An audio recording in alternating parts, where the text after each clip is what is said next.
বাজার করা হচ্ছে, এই যে দেখো। হ্যালো বন্ধুরা, গুড মর্নিং সবাইকে and welcome back to my channel.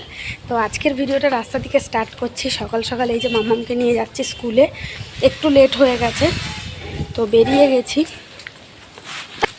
তো এই যে বেরিয়ে গেছি, এখন যাই। আবার আকাশে প্রচণ্ড পরিমাণে মেঘ করেছে, জানেন, মেঘ করেছে আবার, কারণ বৃষ্টি আসবে। এই যে দাও, চলো যাওয়া যাক, কারণ আবার যখন তখন আর কি বৃষ্টি আসতে পারে, তো সেই কারণেই তাড়াহুড়া করে আর কি আরও যাওয়া। তো চলো যাই। বাজার করা হচ্ছে, এই যে দেখো, দেখো কত সবজি। না না না, ফ্রি না, আমরা এখান থেকে সবজি বাজার করলাম। এই যে ওরাও বাজার করেছে। চলো বাড়ি যাই, গিয়ে কাজ সারবো, কারণ কোনো কাজ হয়নি।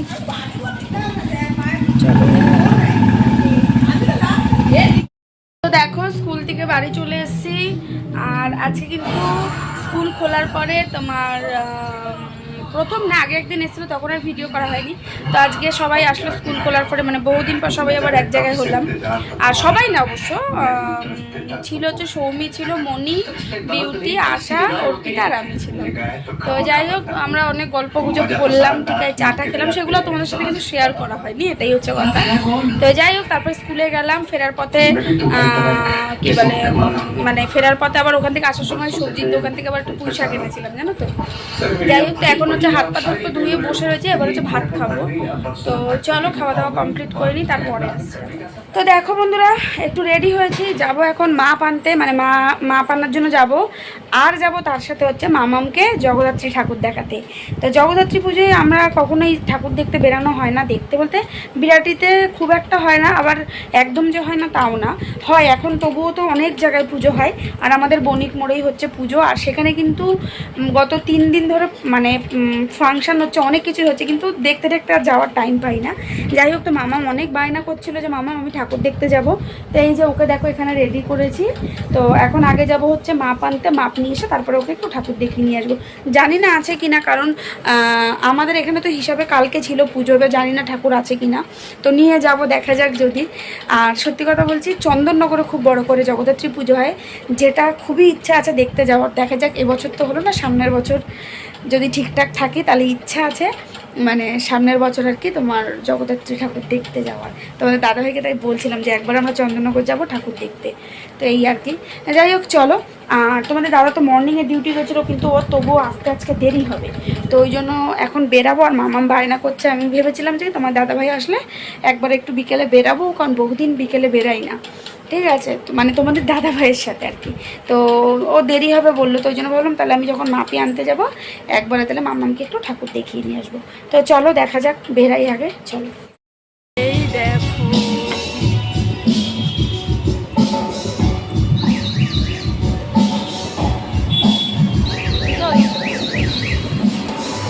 তো তারপরে দেখো মালটাল দিয়ে একেবারে চলে এসেছি সোজা বণিক মোড়ে। আর এখানে দেখো কত সুন্দর লাইটিং করেছিল, তো আমি কিন্তু এর মধ্যে এইদিকে আসা হয়নি, আর আজকেই আসলাম। আর খুব সুন্দর। আর তারপরে জানো তো, এখানে কিন্তু প্রতিদিন কিন্তু ফাংশান হয়, ঠিক আছে। তো এইদিকে স্টেজ রয়েছে, আর এই দেখো লোকজন বসে রয়েছে, আর আমরা এখন যাব প্যান্ডেলের ভিতরে। তো এই যে দেখো প্যান্ডেলের ভিতরে যাচ্ছে, আর এই সাইডে প্রচুর লোক ছিল। আর ফার্স্টেই আর কি ঢুকে একটা সাইড করে দাঁড়ালাম, দাঁড়িয়ে আগে তোমাদেরকে প্যান্ডেলের ভিতরটা দেখালাম। প্যান্ডেলের ভিতরটা দেখো কি সুন্দর লাগছে। আর তারপরে যেটা হচ্ছে সব থেকে মূল্যবান জিনিস, সেটা হচ্ছে মায়ের দর্শন করালাম। কি সুন্দর যে লাগছিল মাকে, খুব সুন্দর মূর্তি করেছে। তো যাই হোক, সেখানে আমরা একটুখানি বেশ 5-10 মিনিটের মতো এখানে দাঁড়িয়েছিলাম, খুব ভালো লাগছিল। আর বাইরে শুরু হয়েছিল ফাংশান, সেটা হচ্ছে বাউল গান হচ্ছিল ওখানে, ঠিক আছে। যাই হোক, তো এখানে আমি আর মামাম দাঁড়িয়ে একটু ফটো তুললাম মায়ের। তো দেখো তারপরে সোজা চলে গেছিলাম একটু স্টেশনে গেছিলাম। এই দেখো ওখান থেকে ছোটো সিঙ্গারা নিচ্ছে, আর এই ছোটো সিঙ্গারা কিন্তু যখন তখন গেলেই পাওয়া যায় না, ঠিক আছে, তার জন্য অনেক কষ্ট করতে হয়, মেহনত করে লাইনে দাঁড়াতে হয়। যাই হোক, তো সেই জন্য ভাগ্যবশত পেয়ে গেছিলাম, ওই জন্য একটু সিঙ্গারা নিয়ে এসেছিলাম। আর এখানে দেখিয়ে দিলাম দিদিও চলে এসছে। আর এই দেখো সিঙ্গারাগুলোকে ঢেলে নিয়েছি আর আমাদের জন্য একটু চা করে নিয়েছি, ঠিক আছে। তো এই দেখো সিঙ্গারাগুলো কিন্তু আমার ভীষণ ভালো লাগে। আর এখন জানো তো অনেকটা দাম বাড়িয়ে দিয়েছে, এখন 10 টাকায় 6টা সিঙ্গারা দেয়, আগে যেখানে 1 টাকা করে ছিল। তো চলো সিঙ্গারাটা খেয়ে দিয়ে রান্নার দিকে যাব। তো বলতে বলতে তারপরে দেখো রান্নার এদিকে চলে এসেছি। এখানে আজ আসার সময় আমি নিয়ে এসেছিলাম পনির, আর তোমরা সকালে দেখেছিলে ফুলকপি নিয়েছিলাম। তো পনির ফুলকপি আলু দিয়ে আমি একটা রসা করব, মানে তরকারি করব আর কি। তো যাই হোক একটু কাজু বাদাম বাটা দেবো, আদা জিরে বাটা এগুলো দিয়ে। আর এদিকে বসিয়ে দিয়েছি ভাত, ঠিক আছে। তো শুধু এই তরকারিটা করব। আরেকটা জিনিস করব যেটা আসার সময় আজকে নিয়ে এসেছিলাম, সেটা হচ্ছে কুদলি। তো সেই কুদলি ভাজা করব, আর হচ্ছে এই পনির আলু আর ফুলকপি দিয়ে একটা তরকারি করব। তো সেটাই দেখো আগে এখানে আমি পনিরগুলোকে সুন্দর করে ভেজে নিচ্ছিলাম তার জন্য। আর দেখো তোমাদের সাথে কথা বলতে বলতে কিন্তু আমার পনিরের তরকারি করা কমপ্লিটও হয়ে গেছে। আর তরকারিটা যেহেতু আমি অল্প হলুদ দিয়েছি, সেই জন্য তরকারির কালারটা কিন্তু এরকম লাগছে। আর কাজু বাদাম বাটা দিয়ে করেছি যেহেতু, ওই জন্য আরও কালারটা একটু বেশি, মানে একদম হলুদ করিনি আমি, মোটামুটি আর কি দিয়েছি। ভাবছিলাম প্রথমে হলুদ দেবই না, তারপর ভাবলাম না একটু হলুদই দিই, ঠিক আছে। তো যাই হোক তরকারিটা কিন্তু খেতে খুব ভালো হয়েছিল। আর আমি একটু ঝোল রেখেছিলাম, ঠিক আছে, মানে একদম রসা মানে গায়ে মাখা করিনি, ঝোল রেখেছিলাম। তো তরকারিটা তোমাদেরকে দেখিয়ে দিলাম, নামিয়ে নিয়েছি। আর এই দেখো তোমাদেরকে বললাম না কুদলি ভাজবো, তো তার জন্য কুদলিটাকে আমি কুচিয়ে নিচ্ছিলাম, ঠিক আছে। তো কুদলিটাকে কুচিয়ে তারপরে কুদলিটা ভাজা বসাবো। ওইদিকে ভাতও কিন্তু আমার কমপ্লিট হয়ে গেছে। তো চলো কুদলিটাকে কেটে নিই।